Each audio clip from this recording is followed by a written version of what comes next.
Salut tout le monde, bienvenue sur ma chaîne YouTube, j'espère que vous allez bien. Alors, pour ceux ou celles qui ne sont pas encore abonnés, vous attendez quoi? Non mais sérieux, vous attendez quoi? Abonnez-vous, aidez votre go, hein. Cette année ça va être la folie sur cette chaîne, je sais que vous ne voulez pas manquer ça, donc abonnez-vous. Alors aujourd'hui on va parler argent, on va parler dinero, on va parler cash, on va parler money. Parce que qui n'aime pas l'argent? Vraiment, qui n'aime pas l'argent? Moi, je n'ai pas peur ni honte de dire que j'aime l'argent. J'aime l'argent. J'aime ce que l'argent nous permet d'accomplir pour nous-mêmes, pour notre famille, pour les autres, pour la société en général. Donc, pour moi, c'est pas un sujet tabou. Mais aujourd'hui, surtout, on va parler de la gestion de l'argent parce que c'est un domaine dans lequel j'ai commis beaucoup d'erreurs. Vraiment beaucoup, beaucoup d'erreurs. Donc, j'ai essayé vraiment de changer, de mettre des choses en place. Alors, certaines ont fonctionné, d'autres pas. Et aujourd'hui, j'ai trouvé un équilibre qui me convient, que j'aime. Et j'ai décidé de de partager tout simplement avec vous les trucs et astuces qui m'ont permis en fait... qui m'ont permis en fait de gérer, de contrôler mon argent pour le mieux. Mais un petit disclaimer les familles, parce qu'il faut, hein, on est sur internet, je ne suis pas votre conseillère bancaire. Je ne suis pas une spécialiste de la gestion de finances. Alors j'ai fait un master 2, j'ai un master 2 en gestion de patrimoine, mais pas de gestion de finances. Je ne sais pas, comme je vous l'ai dit, voilà, je suis comme vous, une personne lambda qui essaie de sortir la tête de l'eau, vraiment. J'ai fait mes recherches, j'ai expérimenté. Alors, certaines choses ont fonctionné, d'autres pas. Ce qui est sûr, c'est que faites vos propres recherches. Prenez tout ce que je dis avec des pincettes. On est sur Internet, donc faites vos propres recherches et soyez responsable de votre vie, de votre finance. Alors, la première chose que j'ai décidé de faire dorénavant, c'est d'identifier et de tracer mes dépenses. Je veux savoir où va mon argent. C'est hyper important de le faire. Moi, je n'ai jamais pris le temps de le faire par flemmardise, parce que j'étais jeune et idiote, parce que j'étais immature aussi. Pour X ou différentes raisons. Ce qui est sûr, c'est que en n'identifiant pas mes dépenses et surtout en ne sachant pas où allait forcément mon argent à chaque fois, je me retrouvais avec des opérations en fait sur mon compte bancaire, des opérations en fait dont je n'avais absolument pas conscience et parfois même j'avais oublié tout simplement que j'avais effectué ces opérations là. Et ou même parfois je me retrouvais avec des prélèvements en fait dont j'avais même pas souscrit. Et ça c'est hyper grave parce qu'on se rend compte qu'on a des dépenses complètement inutiles, qu'on a des dépenses complètement superflues qui n'étaient absolument pas nécessaires et surtout c'est des dépenses souvent futiles. Et parfois même, il y a des erreurs vraiment qui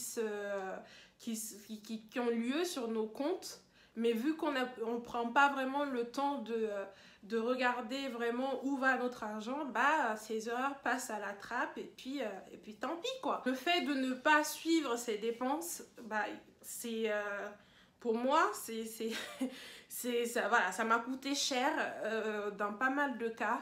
Mais depuis que je le fais, je sais exactement où va mon argent. Tout est contrôlé en fait. C'est ça. J'ai le contrôle de mes dépenses. J'ai pris le contrôle de mes dépenses en sachant où va mon argent précisément. Et à chaque fois que je suis dehors, quand je dois acheter quelque chose, quand je dois payer pour quelque... Enfin, je sais pourquoi je le fais. Alors, deuxièmement, j'ai décidé de mettre en place un budget mensuel. Pourquoi mensuel?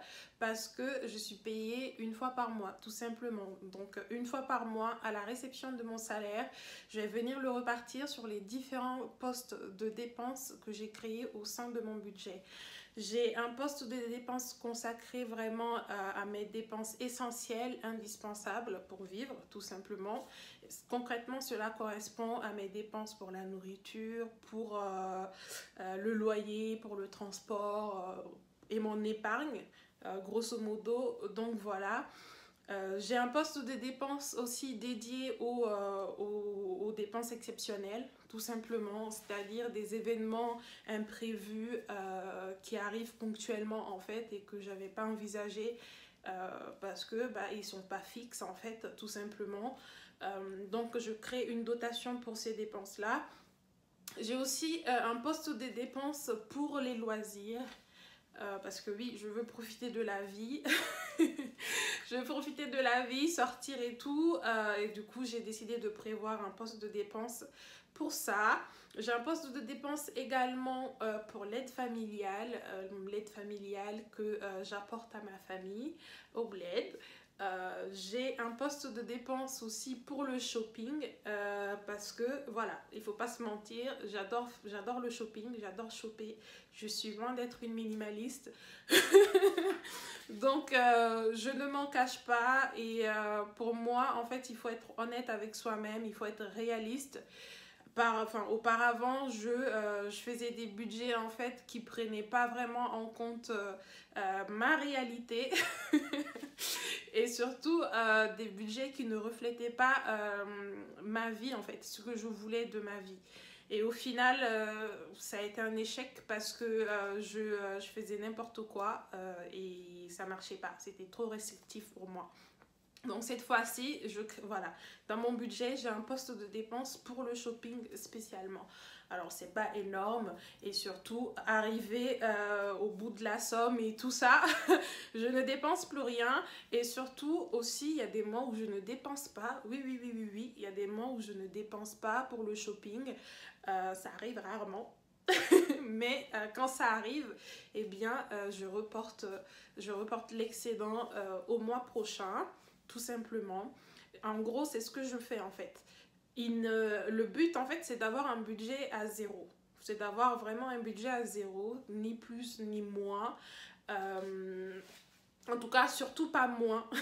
Surtout pas moins. Troisièmement, j'ai décidé de mettre en place cette année un fonds d'urgence. C'est quoi un fonds d'urgence? C'est vraiment de l'argent liquide, facilement accessible qu'on met de côté et qui représente 3 à 6 mois de nos dépenses essentielles. Donc nourriture, transport, loyer et tout ça. Certaines personnes décident en fait de l'amener voilà, jusqu'à 12 mois de dépenses essentielles, c'est-à-dire qu'ils peuvent perdre leur boulot, mais pendant 12 mois, ils sont couverts. Donc moi, je trouve que c'est énorme en fait comme somme d'argent à mettre de côté comme ça, sachant que cette somme sera facilement disponible, donc on va prendre le coût de l'inflation et tout. Moi, ça ne m'arrange pas, j'ai d'autres projets, donc 6 mois de dépenses me conviennent très très bien. Pour moi, c'est essentiel. C'est quelque chose que j'ai toujours tenté de faire depuis longtemps, que je n'ai pas réussi parce que, encore une fois, ma gestion de l'argent était terrible. Mais cette année, voilà, j'ai décidé de m'y tenir parce que j'ai un boulot, j'ai des revenus réguliers maintenant. Je vis en France, mais ma famille vit au bled, ce qui fait que en fait je veux pouvoir les soutenir en cas de pépin, je veux pouvoir les aider en cas d'urgence, voilà, pour des événements vraiment exceptionnels et tout. Quatrièmement, j'ai décidé d'investir 10% de mon salaire en bourse. Alors, il y a différentes manières d'investir en bourse, depuis différents comptes également. Moi, j'ai choisi d'ouvrir cette année un compte d'assurance vie en gestion pilotée. En fait, quand vous ouvrez un compte pour investir, en fait, alors ça peut être un compte d'assurance vie ou même un plan d'épargne en action, hein, vous décidez un peu de la gestion de votre compte. Donc, vous pouvez choisir la gestion pilotée. Dans ce cas, en fait, vous confiez la gestion de votre compte à une société de gestion, en fait, qui va réaliser les placements à votre place en fonction du risque que vous avez choisi. Donc ça peut être un risque faible, un risque moyen, un risque dynamique, réactif. En fait, il y a des termes pour ça. Mais le risque, c'est quoi? En fait, c'est jusqu'où vous êtes capable d'aller en fait pour perdre ou gagner de l'argent, tout simplement. C'est un risque, en gros, de perte de capital, ils appellent ça. Donc un risque de perdre votre argent. Donc ça, c'est la gestion pilotée. Et la gestion libre, vous prenez en main vos propres placements, vous décidez de vos placements, vous gérez librement votre compte. Donc moi, je voulais pas rentrer dans tout ça, c'était trop compliqué pour moi. Donc pour une première fois, j'ai décidé de confier la gestion de mon compte assurance vie à une société de gestion qui gère pour moi mes placements. C'est beaucoup plus simple. Enfin, j'ai décidé de prendre le contrôle de mes finances cette année en étant constante dans mes efforts. La constance est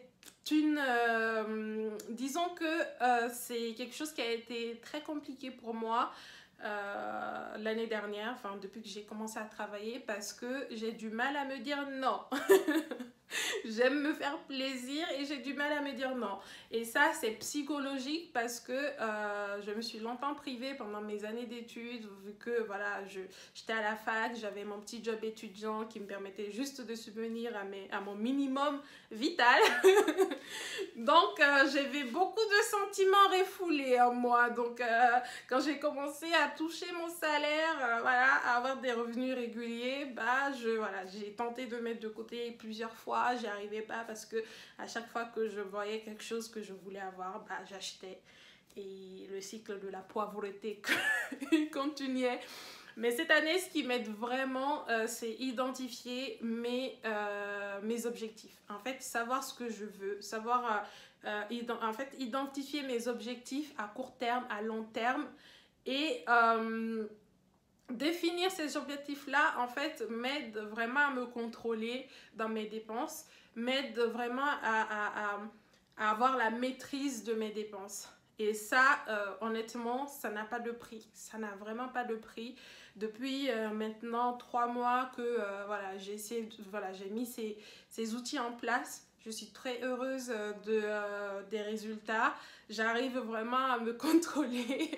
Mes dépenses sont contrôlées. C'est-à-dire que si voilà, je mets 100 € par mois pour faire du shopping, au bout de 100 €, bah, plus de shopping. 200 € par mois pour la bouffe. Au bout de 200 €, bah, je meurs de faim. Non, sérieux. Vraiment, être ferme dans ses décisions, c'est quelque chose que j'ai appris à faire et c'est génial.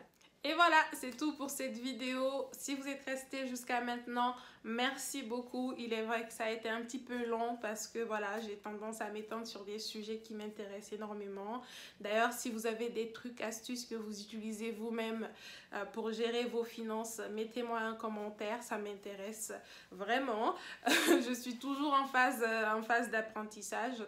Merci beaucoup d'avoir regardé cette vidéo. Laissez un commentaire, laissez un j'aime, partagez cette vidéo et surtout abonnez-vous parce que ça m'aide énormément.